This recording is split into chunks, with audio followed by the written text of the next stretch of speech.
ಜಾತಿ ಗಣತಿಯ ಮೂಲಕ ಹೊಸ ರಾಜಕೀಯ ಲೆಕ್ಕಾಚಾರ ಶುರುವಾಗಿದೆ. ಜಾತಿ ಗಣತಿ ಅಸ್ತ್ರವನ್ನ ಮುಖ್ಯಮಂತ್ರಿ ಸಿದ್ದರಾಮಯ್ಯನವರು ಪ್ರಯೋಗ ಮಾಡಿದ್ದಾರೆ. ಸಾರ್ವಜನಿಕ ವಲಯದಲ್ಲಿ ಜಾತಿ ಗಣತಿ ಈ ಮೂಲಕ ಚರ್ಚೆಗೆ ಬರುವಂತೆ ಮಾಡಿದ್ದಾರೆ. ಜಾತಿ ಗಣತಿಯ ವಿಚಾರವನ್ನ ಸಾರ್ವಜನಿಕ ವಲಯದಲ್ಲೂ ಕೂಡ ಚರ್ಚೆಗೆ ಬರುವಂತಹ ಪ್ಲಾನ್ ಇದೀಗ ಒಂದು ಹಂತದಲ್ಲಿ ಯಶಸ್ವಿ ಕೂಡ ಆಗಿದೆ. ಈ ಮೂಲಕ ಸಂವಿಧಾನ ತಿದ್ದುಪಡಿಗಾಗಿ ಅಜೆಂಡಾವನ್ನ ಸೆಟ್ ಮಾಡುವಂತಹ ಪ್ಲಾನ್ ಕೂಡ ಮುಖ್ಯಮಂತ್ರಿಗಳಲ್ಲಿ ಇರೋದು ಬಹಳಷ್ಟು ಸ್ಪಷ್ಟ. ಸಂಪುಟದಲ್ಲಿ ಅಂಗೀಕಾರಗೊಂಡಂತಹ ಜಾತಿ ಗಣತಿ ವಿವರ ಬಹಿರಂಗ ಆಗಿದೆ. ಜಾತಿ ಗಣತಿ ಚರ್ಚೆ ಆಗಲಿ ಅನ್ನೋದೇ ಸರ್ಕಾರದ ಲೆಕ್ಕಾಚಾರ. ಕಳೆದ ಗುರುವಾರ ಸಚಿವ ಸಂಪುಟ ಸಭೆಯಲ್ಲಿ ಜಾತಿ ಗಣತಿಯನ್ನ ಮಂಡನೆ ಮಾಡಲಾಯಿತು. ಈಗ ಅಧ್ಯಯನ ಮಾಡೋದಕ್ಕೆ ಸಚಿವರಿಗೂ ಕೂಡ ಸಮಯಾವಕಾಶವನ್ನು ಕೂಡ ನೀಡಲಾಗಿದೆ. ಇದೇ 17ನೇ ತಾರೀಕಿನಂದು ವಿಶೇಷ ಸಚಿವ ಸಂಪುಟ ಸಭೆಗೆ ಈ ಬಗ್ಗೆ ವಿವರಿಸುವಂತೆ ತಿಳಿಸಿದ್ದಾರೆ ಸಿಎಂ. ಏನೆಲ್ಲ ಲೆಕ್ಕಾಚಾರ ಇದೆ ಇದೀಗ ಸಾಕಷ್ಟು ಕುತೂಹಲವನ್ನು ಮೂಡಿಸ್ತಾ ಇರೋದು. ಜಾತಿ ಗಣತಿಯ ಮೂಲಕ ಹೊಸ ರಾಜಕೀಯ ಲೆಕ್ಕಾಚಾರವನ್ನ ಸಿಎಂ ಇಟ್ಕೊಂಡಿರೋದು ಬಹಳಷ್ಟು ಸ್ಪಷ್ಟ.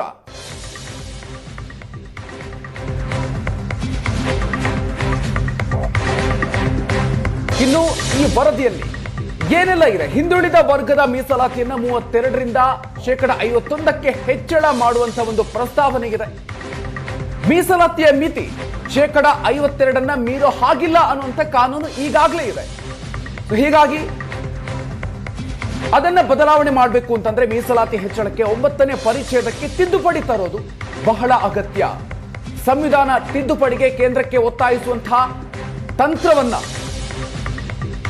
ಇಲ್ಲಿ ಸಿಎಂ ಹೊಂದಿದ್ದಾರೆ ಅನ್ನುವಂಥದ್ದು ಕೂಡ ಸ್ಪಷ್ಟ ಆಗ್ತಾ ಇದೆ. ರಾಜ್ಯ ಸರ್ಕಾರದ ನಿರ್ಣಯವನ್ನ ಕೇಂದ್ರಕ್ಕೆ ಕಳುಹಿಸುವಂತಹ ಲೆಕ್ಕಾಚಾರ. ಕೇಂದ್ರ ಕ್ರಮವನ್ನ ತೆಗೆದುಕೊಳ್ಳದೆ ಇದ್ರೆ ಅದರಿಂದಾಗಿ ರಾಜಕೀಯ ಲಾಭ ಕೂಡ ಆಗುತ್ತೆ ಅನ್ನುವಂಥ ಒಂದು ತಂತ್ರಗಾರಿಕೆ ಕೂಡ ಇದರಲ್ಲಿ ಅಡಗಿದೆ ಅನ್ನುವಂತಹ ಮಾತುಗಳು ಕೂಡ ಕೇಳಿ ಬರ್ತಾ ಇದೆ.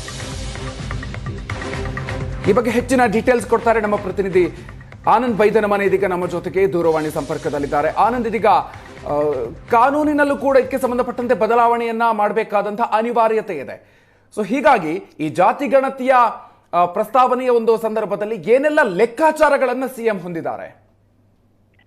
ಮಧುಕರ್, ಈಗಾಗಲೇ ಜಾತಿ ಜನಗಣತಿಯ ವಿವರಗಳು ಬಹಿರಂಗ ಆಗಿದೆ. ಮಾಧ್ಯಮಗಳಲ್ಲಿ ಈ ಬಗ್ಗೆ ವರದಿಗಳು ಬರ್ತಾ ಇರೋದನ್ನು ಗಮನಿಸ್ತಾ ಇದ್ರೆ ಸರ್ಕಾರ ಒಂದು ಸ್ಪಷ್ಟವಾಗಿರ್ತಕ್ಕಂಥ ಕಾರ್ಯಸೂಚಿಯನ್ನು ಹಾಕೊಂಡಿರ್ತಕ್ಕಂಥದ್ದು ಗಮನಕ್ಕೆ ಬರ್ತಾ ಇದೆ. ಮುಖ್ಯವಾಗಿ ಈ ವಿವರಗಳು ಸಾರ್ವಜನಿಕ ವಲಯದಲ್ಲಿ ಚರ್ಚೆಗಳಾಗಬೇಕು. ಅಂದ್ರೆ ಪಬ್ಲಿಕ್ ಡೊಮೈನ್ ನಲ್ಲಿ ಇದು ಚರ್ಚೆ ಆದಾಗ ಬರ್ತಕ್ಕಂಥ ಅಭಿಪ್ರಾಯಗಳು ಹೇಗಿರುತ್ತೆ ಅಂತಕ್ಕಂಥ ಆಧಾರದ ಮೇಲೆ ಒಂದು ನಿರ್ಧಾರವನ್ನು ಮಾಡ್ಲಿಕ್ಕೆ ಅನುಕೂಲ ಆಗುತ್ತೆ. ಆ ಕಾರಣಕ್ಕಾಗಿ 17ಕ್ಕೆ ನಡೀತಕ್ಕ ಸಚಿವ ಸಂಪುಟ ಸಭೆಗೆ ಮುಂಚಿತವಾಗಿ ಈ ಜಾತಿ ಗಣತಿ ಸಂಬಂಧಪಟ್ಟ ಹಾಗೆ ವಿವರಗಳಿಗೆ ಸಂಬಂಧಪಟ್ಟ ಹಾಗೆ ಪಬ್ಲಿಕ್ ಡೊಮೈನ್ ನಲ್ಲಿ ಚರ್ಚೆ ಆಗ್ಬೇಕು ಅಂತಕ್ಕಂಥದ್ದು ಒಂದು ವಿಚಾರ.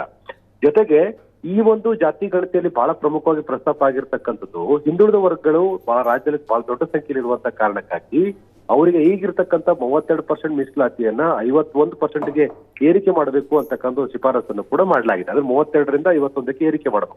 ಹಾಗಾದಾಗ ಸಹಜವಾಗಿ ಈಗಿರ್ತಕ್ಕಂಥ ಲಿಮಿಟ್ ಅಂದ್ರೆ ಮೀಸಲಾತಿಯ ಪ್ರಮಾಣ 52ಕ್ಕಿಂತ ಜಾಸ್ತಿ ಹೋಗಬಾರದು ಅಂತಕ್ಕಂಥ ಏನ್ ಲಿಮಿಟ್ ಇದೆ, ಈ ಲಿಮಿಟ್ ಅನ್ನು ವೈಲೇಟ್ ಮಾಡಿದಾಗತ್ತೆ. ಈ ವೈಲೇಟ್ ಆಗದಾಗಿ ಕಾನೂನಾತ್ಮಕವಾದಂತ ಒಂದು ರಕ್ಷಣೆ ಪಡಿಬೇಕು ಅಂತಂದ್ರೆ ಸಂವಿಧಾನದ 9ನೇ ಪರಿಚ್ಛೇದಕ್ಕೆ ತಿದ್ದುಪಡಿ ತರಬೇಕಾಗತ್ತೆ.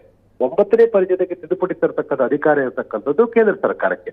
ಹಾಗಾಗಿ ಕೇಂದ್ರ ಸರ್ಕಾರ ಈ ಕ್ರಮ ತೆಗೆದುಕೊಳ್ಬೇಕು ಅಂತೇಳಿ ಒತ್ತಾಯಿಸಿ ರಾಜ್ಯದಿಂದ ಒಂದು ನಿರ್ಣಯವನ್ನ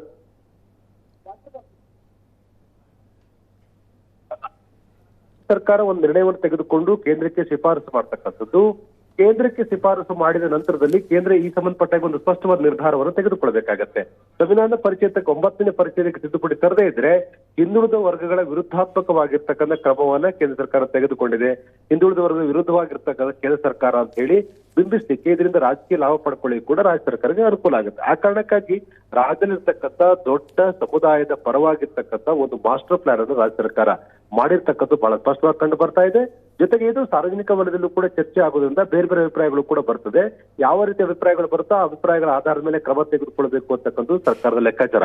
ಈ ಹಿನ್ನೆಲೆಯಲ್ಲಿ ಸಂವಿಧಾನ ಪರಿಚ್ಛೇದಕ್ಕೆ 9ನೇ ಪರಿಚ್ಛೇದಕ್ಕೆ ತಿದ್ದುಪಡಿ ತರಬೇಕು ಅಂತ ಹೇಳಿ ಒತ್ತಾಯಿಸಿ ಒಂದು ಮಾಸ್ಟರ್ ಪ್ಲಾನ್ ಮಾಡಿ ಒಂದು ಕೇಂದ್ರ ಸರ್ಕಾರದ ಒತ್ತಡ ಹಾಕ್ತಕ್ಕಂಥ ಒಂದು ರಣನೀತಿಯನ್ನು ರೂಪಿಸಬೇಕು ಅನ್ನುವಂಥದ್ದು ಸರ್ಕಾರದ ಈ ಒಂದು ಅಜೆಂಡಾ.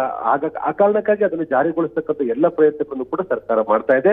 ಒಂದೊಮ್ಮೆ ಹಿಂದುಳಿದ ವರ್ಗದವರು ಕೂಡ ಸೂಕ್ತವಾದ ಕ್ರಮವನ್ನು ಕೇಂದ್ರ ಸರ್ಕಾರ ತೆಗೆದುಕೊಳ್ಳದೇ ಇದ್ರೆ ನಿಶ್ಚಯವಾಗಿ ಕೂಡ ಇದು ರಾಜ್ಯದಲ್ಲಿ ರಾಜಕೀಯವಾಗಿ ಕಾಂಗ್ರೆಸ್ಗೆ ಅನುಕೂಲ ಆಗುತ್ತೆ. ಆ ಕಾರಣಕ್ಕಾಗಿ ಒಂದು ಸೂಕ್ತವಾಗಿರ್ತಕ್ಕಂಥ ದೂರದೃಷ್ಟಿಯ ರಾಜಕಾರಣದ ಲೆಕ್ಕಾಚಾರದ ಆಧಾರದ ಮೇಲೆ ಈ ಒಂದು ಜಾತಿ ಜನಗಣತಿಯ ವರದಿಗಳು ಬಹಿರಂಗ ಆಗಿದೆ ಅನ್ನುವಂಥ ಮಾತುಗಳು ಈಗಿರುವಂತದ್ದು.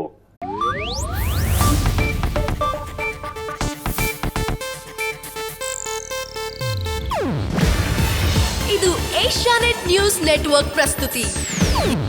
ನೀವು ನೋಡ್ತಿದ್ದೀರಾ ಏಷ್ಯಾನೆಟ್ ಸುವರ್ಣ ನ್ಯೂಸ್.